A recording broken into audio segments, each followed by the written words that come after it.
Hi, this is Dawn Grimshaw, and I am the team leader of the Omaha Home Pros team, and I'm here today to talk to you a little bit about inspections. So right now, with the market that we're in, a lot of people are hesitant to ask for maybe as many inspections as they'd asked for in the past. But as a buyer's agent, it's very, very, very important that you are representing your client to the highest ability, and you're making sure that you're talking to them about all of their options when it comes to a home inspection. So in the contract, there are several different options. You can choose a whole house inspection. You can also choose a radon inspection or a mold inspection. There's a box for a structural inspection. Typically, most people only choose a whole house inspection and a radon inspection, maybe, if that's important to your buyers, but it just kind of depends on the situation. If there are things in the house that make you feel, or your buyers feel, that there maybe is some other inspections that need to be done on that house, then you can always ask for additional inspections in the contract. But in the market that we're in right now, so as I'm filming this, we're in December of 2020, and it's a very, very strong seller's market. So it makes it a little bit more difficult to get your offers accepted if you are asking for more inspections. But again, we always first and foremost want to represent our clients, and so you need to have these conversations with them and see what their comfort level is.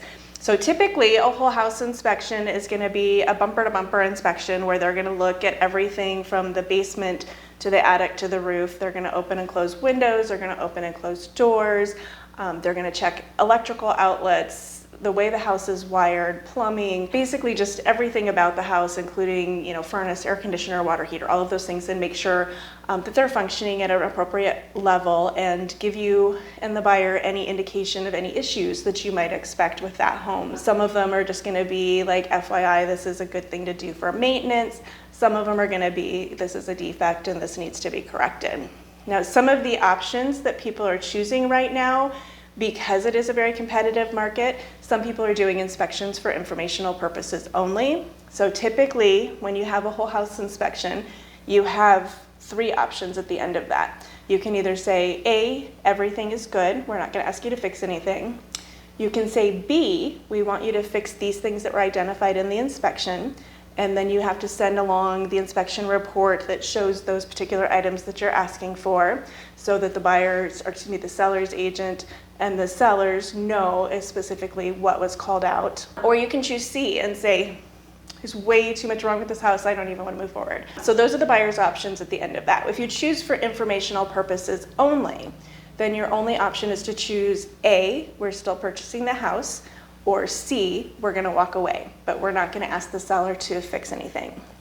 There's a whole myriad of other options you can put in there. We're not going to ask the seller to fix anything over this dollar amount. You could put anything in there about, we're not going to ask a seller to fix anything other than if we find issues with X, Y, and Z. Everything is negotiable. So as long as both the buyer and the seller agree to it, the sky's the limit there. So whatever is going to give your buyer the peace of mind and yet still give the seller the indication that maybe your buyer isn't going to be super picky on an inspection to make their offer more appealing is a good option. But again, we always do whatever is in the best interest of the client and whatever they want to do. Now for radon, it does say standard in our contract that if radon comes back over 4, and that means 4.0 or higher, that the seller will automatically mitigate for that. Now, when you're in a multiple offer situation, sometimes that's difficult to get a seller to accept that. So you can either not ask for radon, or you can also write in there, and when you're writing in these extra things, you would do that in that section 10, where you can actually type things in. You could say in there that the radon is also for informational purposes only, and if it comes back high, that the buyer will pay to mitigate that. Now, one caveat you need to know about that. Sometimes if a lender sees it in the contract, they will require it to be done prior to closing. Now, if that's the case, and your buyer has said that they're not going to ask the seller to do that, then that is going to be an expense for your buyer. So a lot of times buyers are waiting if they're in a position where they want radon tested, but they don't need it to be done immediately, where they'll just do a test after they close on the property. and then they'll have the mitigation system put in at that point in time if that's something that they're worried about. Now, one thing to consider with that is when we do a real estate test, we do a 2-day test for radon. That is not always going to be the most accurate. They actually recommend a long-term test to have the most accurate reading. So that is something you can discuss with your buyer and say, hey, the short-term test is only 2 days. You know, if you close on the house, you can always do a long-term test later, get more accurate results, and we already know kind of how much that's going to cost. So when you waive an inspection, you could end up with huge fees. You could have the roof needs to be replaced, the foundation has issues, something that's going to cost a lot of money. Where with radon on a typical house, you know it's going to be that $750 to maybe $850 to mitigate that. So there's a little bit of comfort level there because you know it's not going to be a huge expense.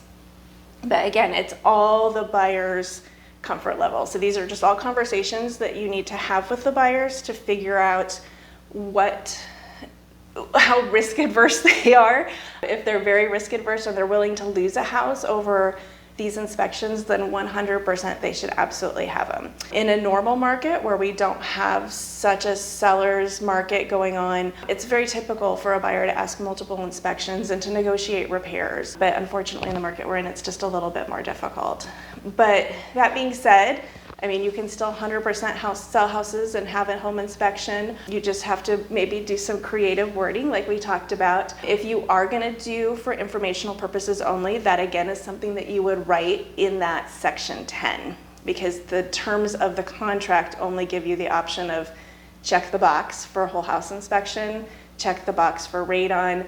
But in that section 10, you can write in whatever terms you want to relate to the seller as far as how that inspection is going to happen. Now, some of the other things that people have done, their offers more appealing while they still have inspections, is to shorten that inspection time frame. Some people are calling ahead of time, scheduling with a home inspector, reserving a time so they can say specifically, the inspector is going to do the inspection at this day and time, and this is who we're using. That sometimes gives the seller a little bit of comfort level, just knowing it's not going to drag on forever. The contract does default to 7 business days. So if you reference that section on the home inspection, it does say 7, and then there's a blank in there. So you can write in additional days if you would like to. It is business days, so make sure you're paying attention to the fact it's business days. It is not 7 calendar days.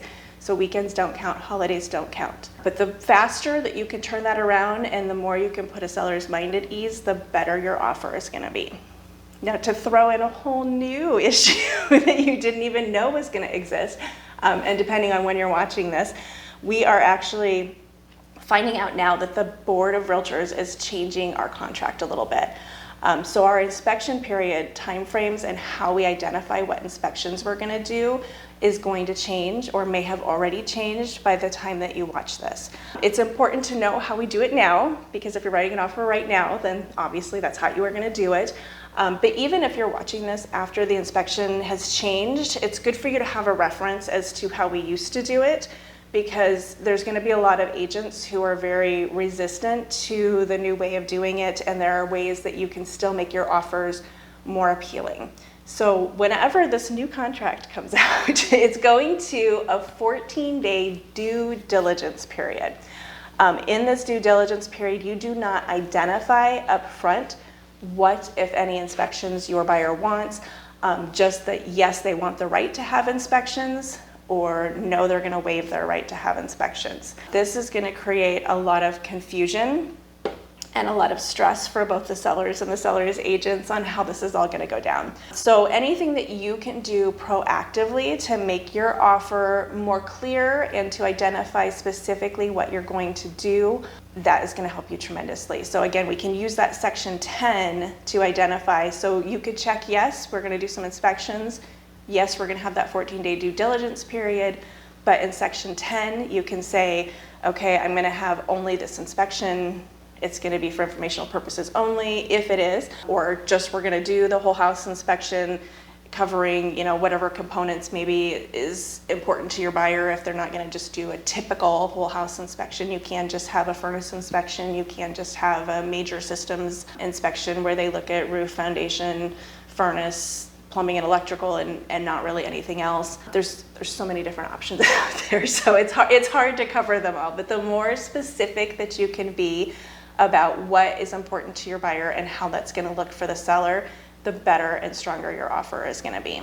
So if it were me, I would put in there specifically, still within how many days, still identify specifically what inspections we're going to do, and then whether or not we're going to ask for repairs or not, right in that section 10. The other thing to think about is if you do happen to be working with an acreage property or something that is not your very standard city water, city sewer, you need to consider maybe asking for a well and or a septic inspection. So if there is a septic, you want to make sure the septic is in good condition. If there is a well, you want to have that water tested to make sure that the water doesn't have any issues or any harmful chemicals in it. So that's something else that you can add in.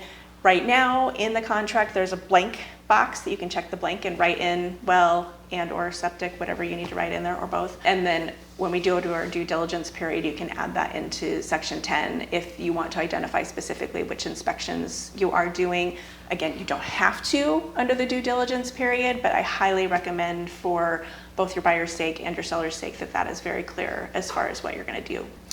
So the other thing to consider when you're talking to a buyer about a home inspector is, do you give them a name? Do you give them multiple names? What is the right thing to do? So I always give my buyers 2 to 3 options of people that I have used before and had a really good experience with. You never want to drive them specifically to a specific person. You want to encourage them to do their own research. So I give them 2 or 3 names. I say, feel free to check them out online. These are people that past clients have used that have done a great job. Let me know who you would like to use. Once they've picked a company, you can set that home inspection for them, or they can call and schedule it themselves. I choose to schedule it for my clients for a couple of reasons. One, the home inspection company asks some questions that sometimes they don't know the answers to, or they answer incorrectly. And 2, you want to make sure that you can be there. Although you will have some agents who tell you not to go to an inspection because it opens yourself up for some liability, because then you're discussing more on site with the clients. Yeah, this is a big deal. No, this isn't a big deal. But in my opinion, I don't think you're properly representing your buyer if you don't go to that inspection and if you're not willing to answer their questions. That's part of what our service is to them as their agent, is to be that trusted resource to guide them through this complicated process. So, that's a call that you're going to have to make. But there are some agents out there who do not go to the inspection, but I always do. And my schedule sometimes is more difficult to coordinate with than maybe the buyer's schedule is, depending on the buyer. But obviously it's more important that they're there. So if they only have specific windows of time available, you need to make sure that you're scheduling it for when they're available. But if they're available every day after a certain time, then pick a day that you both can be there and get all of your questions answered. Now, I did record a whole house inspection walkthrough, so that is in a separate video.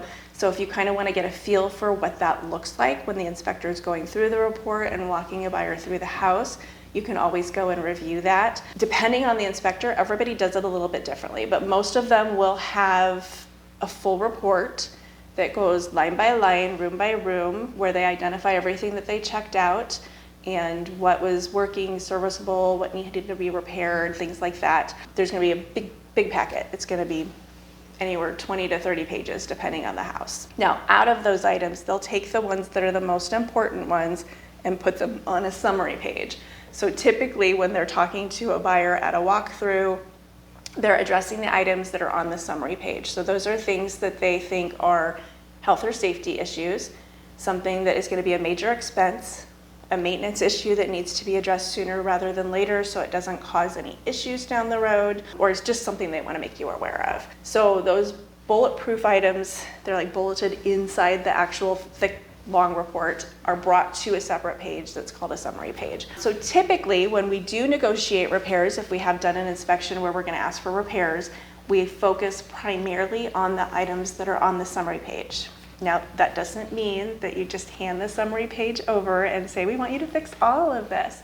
In some cases, maybe you would, and obviously you have to do whatever your buyer wants, but the thing that we're looking for specifically are health and safety issues and things that are going to be a major expense that we need to make sure are repaired. So have a conversation with your buyer, have them pick out the 2 or 3 things maybe that are the most serious in their mind, but always let them identify what those things are. They may ask you questions about, what does this look like, or what does this mean? And of course, you want to be as much of a resource for them as you can be. But once you've identified those things that you want repaired, there's a separate addendum right now, as of December 2020, where you would fill that out and you would identify, yes, we want repairs. There's a box that you would specifically write in what repairs you want done. Now, it's really, really important that you don't just list verbatim what the home inspector said or say item number 1, 2, 3, 4 and leave it at that. And I get things like that all the time from other agents. It's very, very vague. So you want to be specific on what your buyer wants done to remedy those items. Maybe it's replace versus repair. Maybe it's repair, but we want to make sure it's a qualified contractor. It's somebody who's licensed and insured and bonded. If you just say seller fix items 1, 3, 5, well, the seller can do it themselves. They can have their neighbor do it.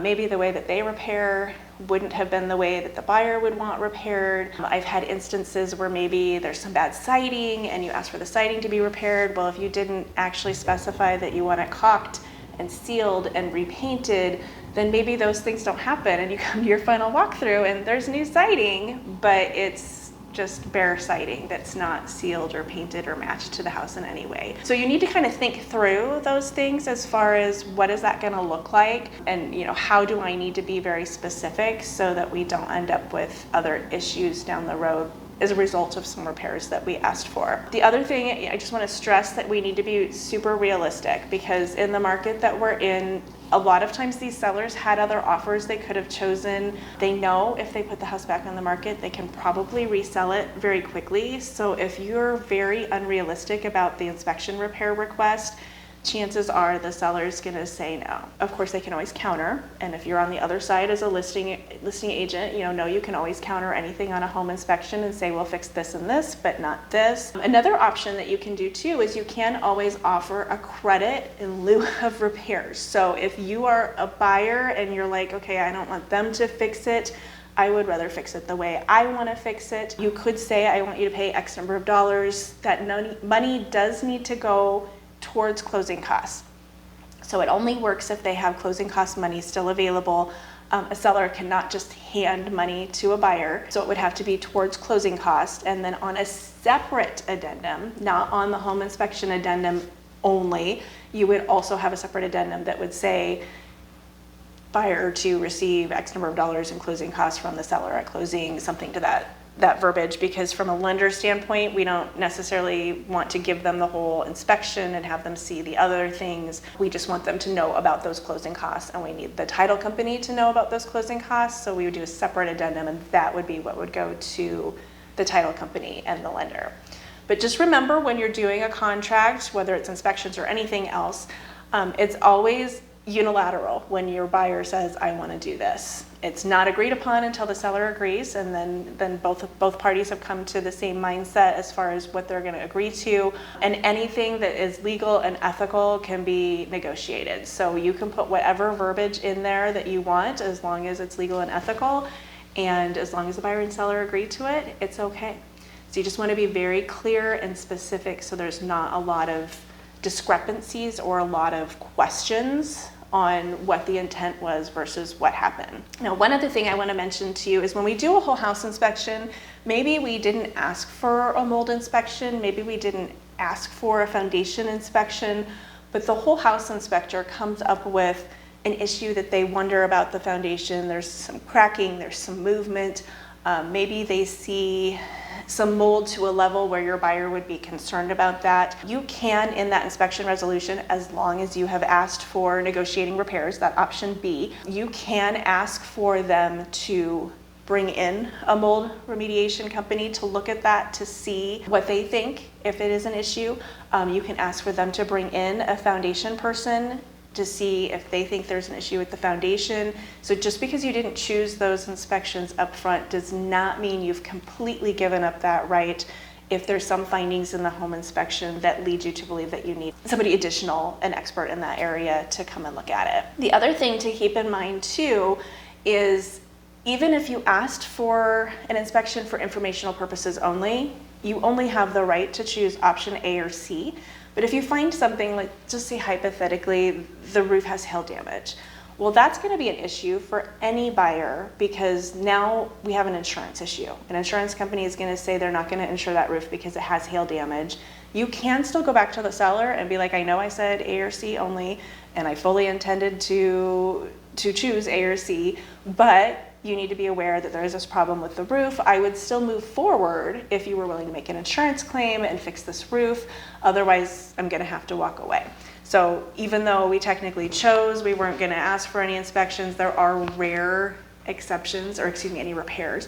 There are rare exceptions where we might still ask for a repair if it's something like that there was no way we could have known about and it's going to be an issue for any other buyer. So hopefully I've not thoroughly confused you about home inspections and the different options that you have. Again, at some point in time, and I don't know when you're going to be watching this, we will go to that 14-day due diligence period. At that point in time, it's going to be even more important for you to have very good conversations with your clients about what their expectations are and to be very clear in the contract about what you're planning on doing. I assume we'll probably have some other addendums that will go along with that will identify, at least between you and the buyer, which inspections that they want, because otherwise it's very vague language. They could choose the 14-day due diligence period. They could say they only wanted a whole house inspection and maybe not understand that that doesn't include mold testing, that doesn't include radon, and then it kind of opens up a whole new can of worms that we didn't even know was going to be an issue. So communication is key, and making sure that you are talking to your buyers about their expectations and making sure everything is clear. So I hope that helped. Feel free to watch the inspection walkthrough, and then as always, let myself or one of the other awesome people at Better Homes and Gardens Real Estate know if you have any questions.